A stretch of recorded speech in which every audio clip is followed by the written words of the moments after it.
Labour's plans for renationalising our railways make sense as far as they go, but they don't go far enough. Let's talk about the basics of this. The basic fact is that railways should never have been privatised.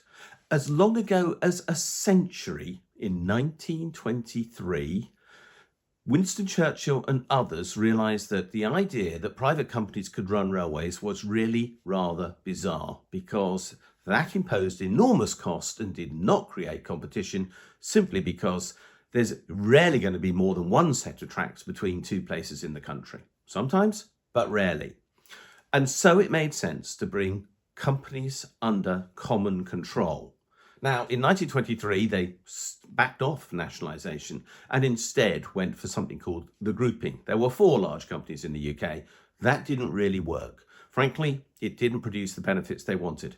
In 1948, we got British Railways. That worked until the era of the 1970s, when a lack of finances, or what the Labour Party and the Tories of that period thought were a lack of finances, undermined the delivery of a combined new rail network because of underinvestment in the main. And then we limped towards privatisation, which was meant to bring in vast amounts of new private capital to transform our railways. Let me give you some numbers.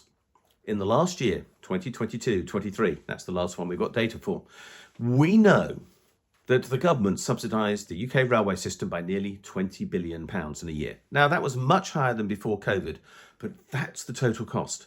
The total amount of private capital that was brought in by the railway operating companies was just 4% of that total. So let's not pretend we have an effective privatisation model of railways right now. We haven't. We've got a nationalised system of railways already, and we need that system because it will deliver efficiencies. I bet you, if you travel regularly on railways like I do, you have suffered the problem of arriving in a station to see the connection that you were hoping to make disappearing because it's run by another train operating company than the one that you came in on, and they are not required to coordinate with each other. If we have an integrated railway, which is what I hope Labour will try to deliver, then such things shouldn't happen. The customer and not the profits of the operating company should come first. So, if Labour do that, we should get benefit, and they will be able to fund benefit because nationalised railways are cheaper to run. Why? Because there's vastly less accounting to do. Nobody has to agree who's responsible for a train running late. It doesn't matter whether it's rail track or somebody else. It's late and the compensation is due. Hundreds of people have to work that out at present. There's also no problem with ticketing. If I move from where I am in East Anglia to, say, Lancashire, I'll go through several railway operating companies to get the journey completed. They have to agree how they split the ticket. Now, you can say there's a formula to do that, but setting the formula still takes time. And the point is, all those costs will be saved. Everything should work better as a nationalised railway. But one thing, and this is where Labour's plans don't go far enough. Labour needs to have its own train leasing company, because right now all the trains run on all the British railways are leased by 3 companies to the railway operating companies, and those leasing companies make a fortune. They make around 25% of what they charge to the railway companies a year, probably $1 billion in profit. That's excessive, unnecessary, inappropriate, call it what you will.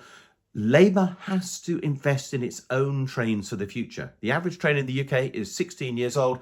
We now need new investment. We need to maintain the ability to make trains in the UK. We need to do so persistently. Labour has to also fund it with government money, because that will be cheaper than the option of using private finance. We know that. Labour has to genuinely believe in nationalisation. Its claim that it's not interested in dogma when it comes to this issue is ridiculous. It should be interested in economics, and the economics of this demand a nationalised railway service. Labour, stop prevaricating, deliver what this country needs, and that is a nationalised railway service.